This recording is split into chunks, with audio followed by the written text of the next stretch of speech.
we have proof here that people are literally moving to Alberta for the opportunity. So today, that's what we're going to talk about, Opportunity Unveiled. Just kind of diving into some deals specifically. And what we're going to talk about today is short-term rentals. So does everybody know Carlos? How do I pronounce his last name? Yanalunas.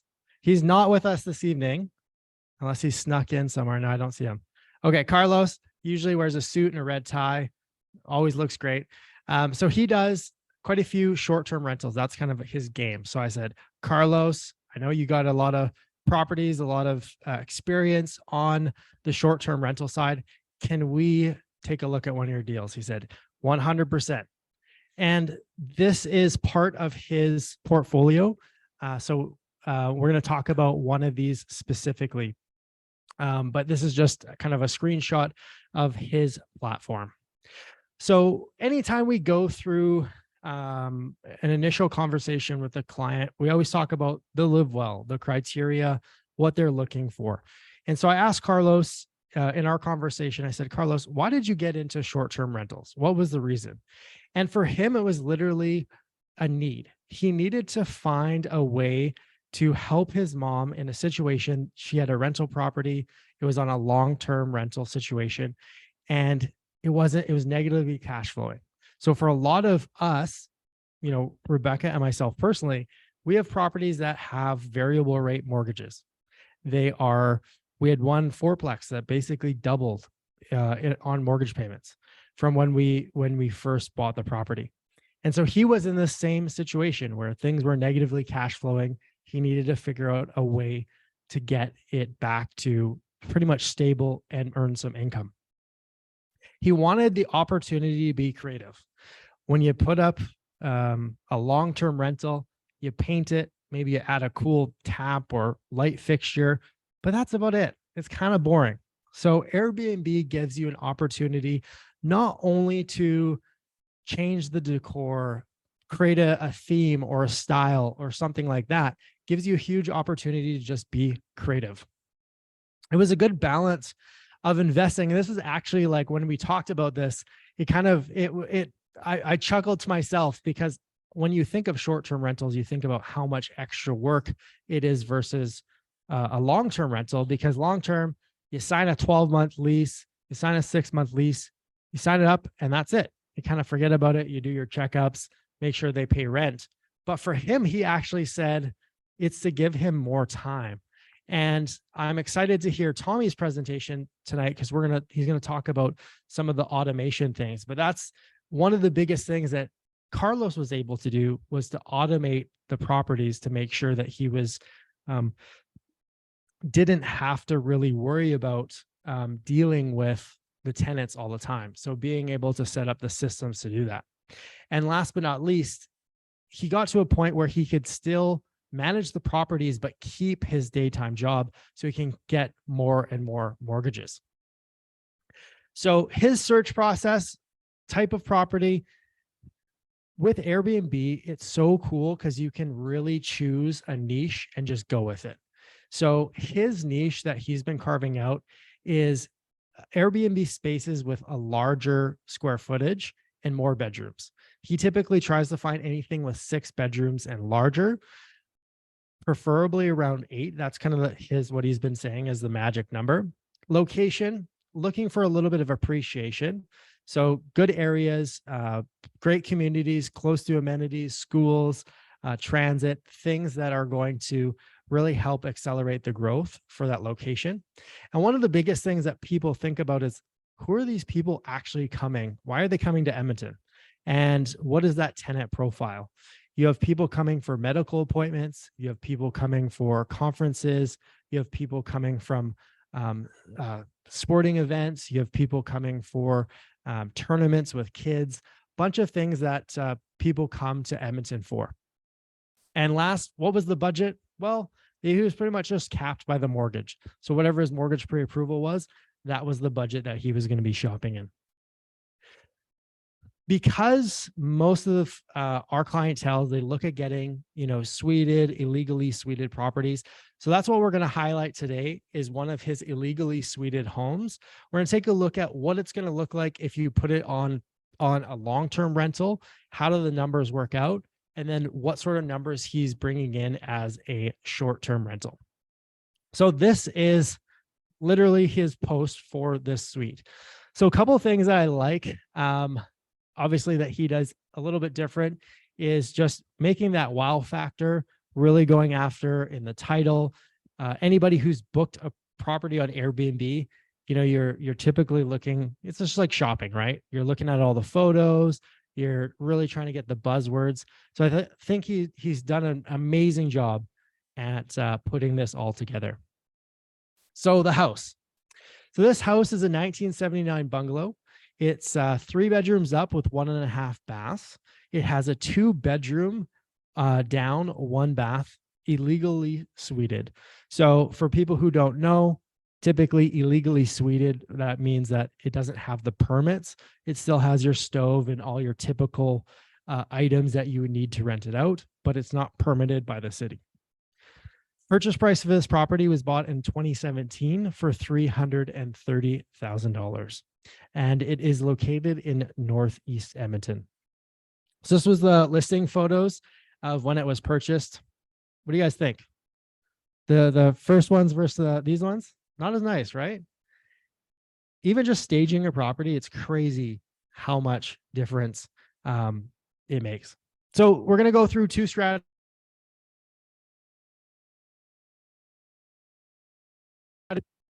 So this is one of the biggest things for him when you're looking at an opportunity, not only a short-term rental, but making sure that there's more than just one avenue to go down. If for whatever reason, Alberta passes legislation that they're going to make it illegal, or they're another business license, or who knows what may come up from the city, from Airbnb, but really making sure you have a second plan, some sort of exit strategy that you can put together. So for Carlos, one of the biggest things is making sure that he can rent this out on a short-term rental and that it'll break even or be pretty close to it.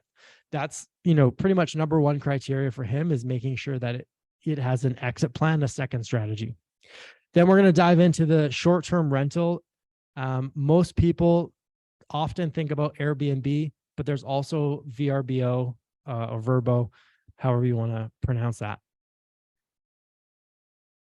So strategy number 1, long-term analysis. So these are typically, obviously when we're going through the property, we're going to figure out everything for comparables, making sure that the numbers make sense, the purchase price.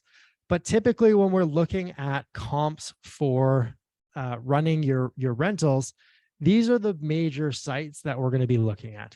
Rent Faster, I typically find it's my favorite source. You typically have about, you pay about $30 a month. So you do pay to put your ad on there.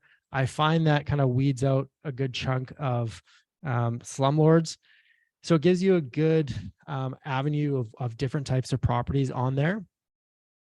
Facebook Marketplace, this is where you're going to get bombarded with everybody, all types of different people, demographics, all that sort of stuff. But for me, I really find it gives me a good option to search. I like the Rent Faster options to search and to find comparables. Rentboard is very similar to Rent Faster. I find it a little bit more closer to student rentals. So that's where I usually use Rent Faster over that. Kijiji is kind of like Alberta's Craigslist. I find Kijiji is more for kind of the older population, as most of the younger people don't use Kijiji any longer. PadMapper is also a great platform. What they do is they typically pull from a lot of the other rental ad sites. So it's a good spot to just take a look at everything that's going on for rentals in some of the other sites. So example like forrent.ca or rentals.ca as well. Door Insight. Okay, awesome. Door Insight. And then Libertas. Do you guys have any other great sites that you use to post or to search? Okay. Okay. Yeah. Just talk to those guys in the back. Yeah. Zumper. Okay. Do you have to pay for Zumper?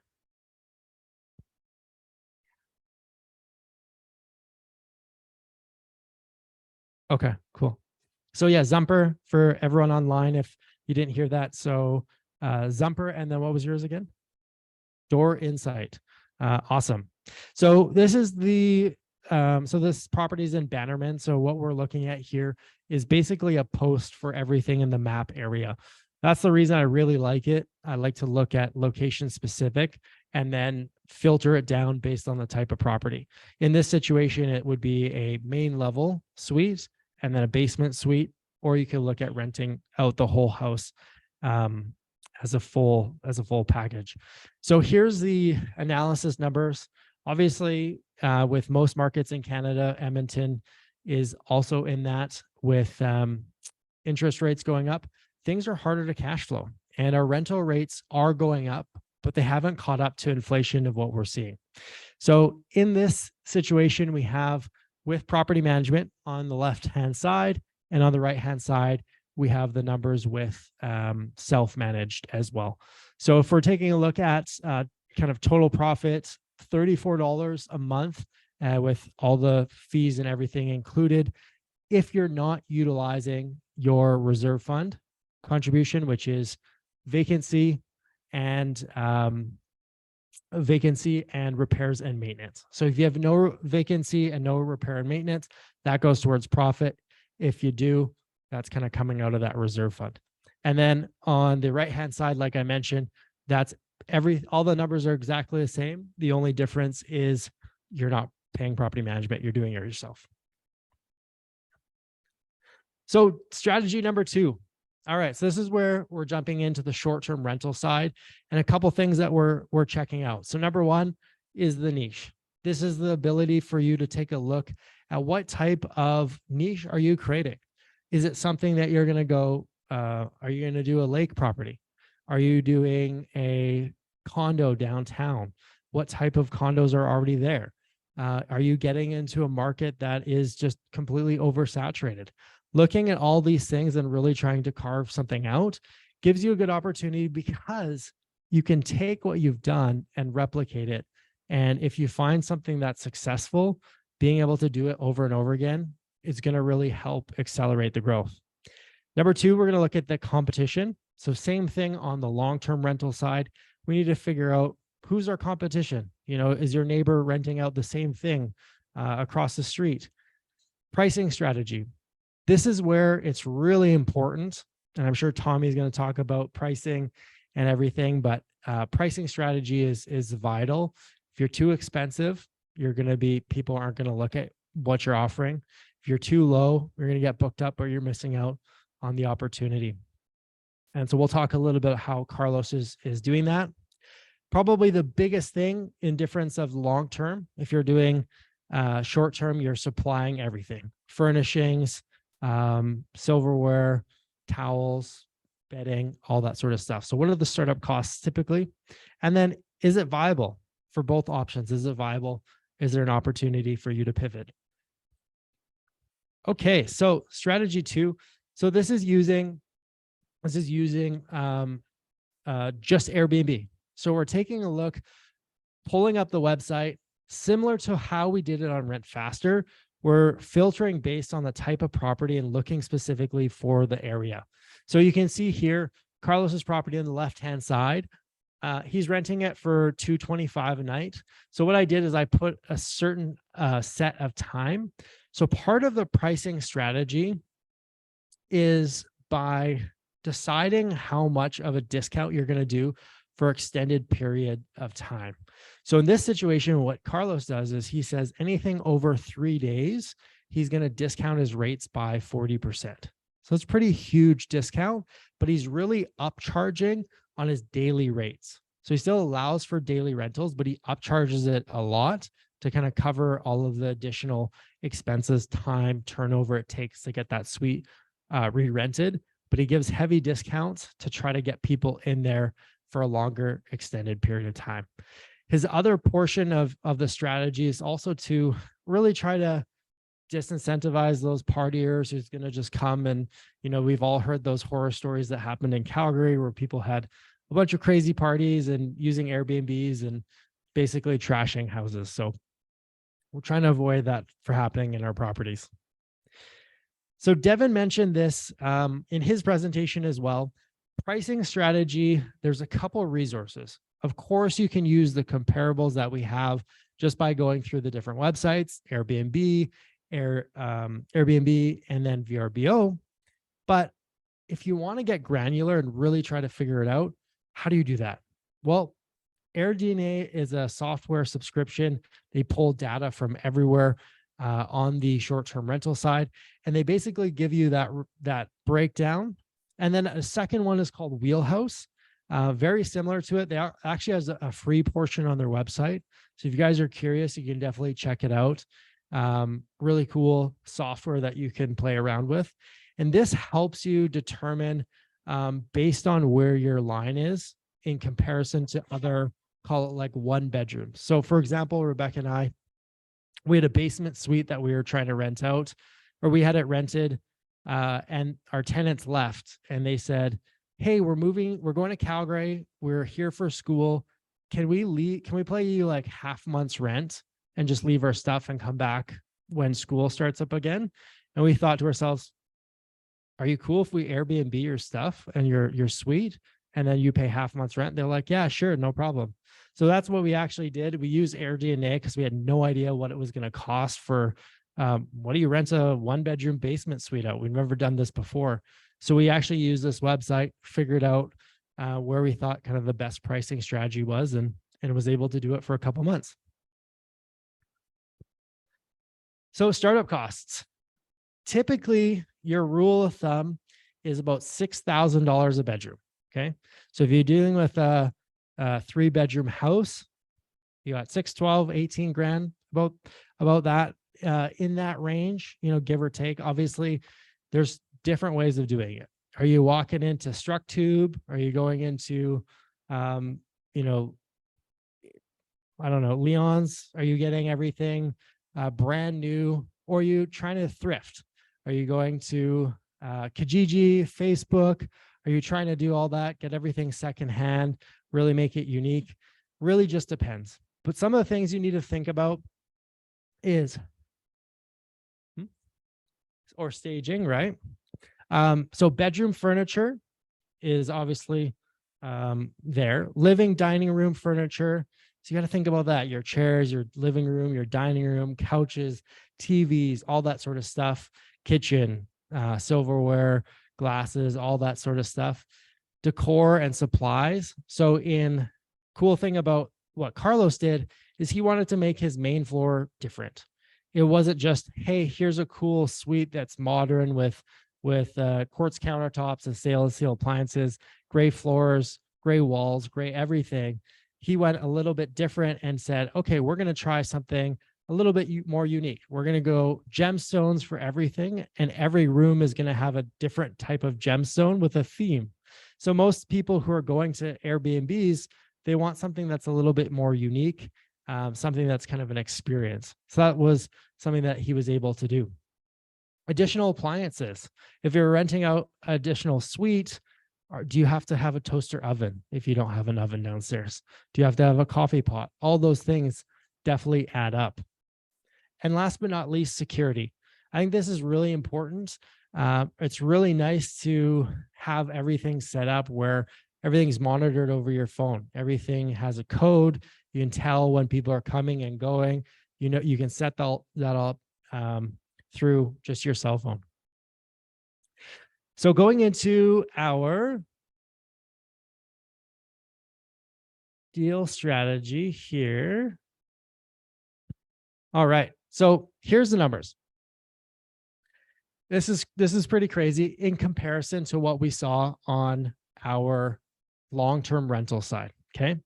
So typically, like I mentioned before, if he's doing anything 3 days, or I think 3 or 4 days over, he's typically doing a 40% discount on that stay. Okay. So that's number one. anything in your peak market, he said, is 100% tenanted. He has no vacancies during the peak months. But on average, his vacancy he allows for is about, he has about 70% occupancy, so 30% vacancy. So on these numbers, I basically pulled what the daily rate was, okay? And then I did a 40% discount on that at a 70% occupancy rate. So running these numbers at what he has. So here we have obviously your down payment, legal, inspection, everything that you need to do purchase that property. Then you have your furnishings, about 18,000. And then what we have is our unit A, so main floor, so 2930. So that includes, like I mentioned, the 70% occupancy and the 40% discount using that. Typically for Airbnb management, it's going to be in around 30%. So if we're looking at your left-hand side, that's going to be the one with the property management at 30%. And then on the right-hand side, that's if you self-manage it. So no more 30%. So you're typically clocking in about two grand cash flow a month, which is pretty good for a $330,000 house. So here are the photos. Like I mentioned, is pretty wow in comparison to the first photos of when he purchased the property, right? So nothing crazy. This was obviously his main photo, and then he utilized the space, tried to make it seem like if you were using it, what does it look like? You have everything out, and really utilizing the fact that it has kind of the gemstone, the theme, making it a little bit more creative. Really didn't do much for the kitchen. Changed the tap, changed the light fixtures, changed out the appliances. Didn't even go stainless steel, just went black. Just updated it a little bit. Okay, so other options.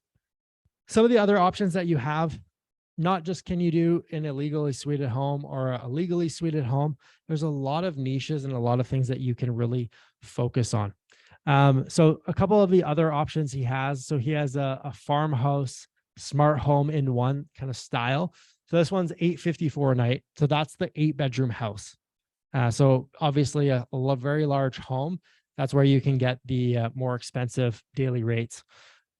Right-hand side, we talked about that one. And our bottom left here, that's exactly the lake property. So that's where you can really focus on if you want something more recreational. Tons of options there. And one of the crazy things is looking at how many reviews he has. Those are obviously guests. So some of his bigger units, 162, 94, pretty much all clocking in at a 5-star. So pretty remarkable. Okay, so short-term arbitrage. So a lot of people talk about just buying investment properties and just doing your typical, buy and hold. Short-term arbitrage, this is what Carlos does. This is what a lot of Airbnb investors do as well. Basically, arbitrage just kind of gives you a good idea, a visual of what it is. So essentially, you got a conservative landlord who just wants their place rented out. They just want to hold it. They just want the security that somebody's going to pay the rent every single month.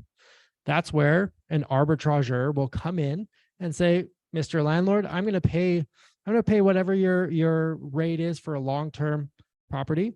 But what I'm going to do is I'm going to Airbnb it. Are you cool with that? Are you comfortable with that? Sure. As long as you're paying rent, you're covering all the damages. Yeah, why not? That person will come in, they'll furnish the property.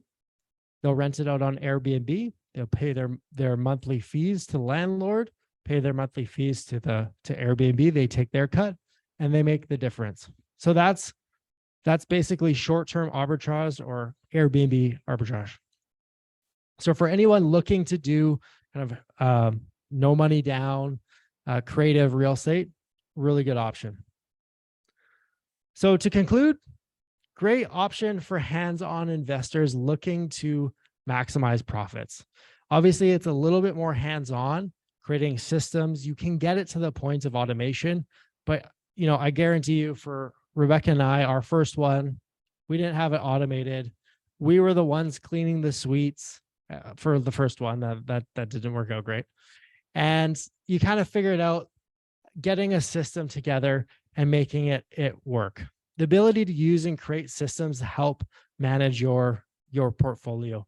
This is why I'm so excited about Tommy's presentation, because he's going to be talking about some of those systems you can do to really really maximize your portfolio. Getting creative and making something unique in a market. Again, you have the ability to really be unique, really have a niche in the short-term rental. Lots of options and to develop that niche. And for anybody looking to do something a little bit more creative with not a lot of money down, using the Airbnb arbitrage, short-term arbitrage is a great option. So that's it for me. Thanks, guys.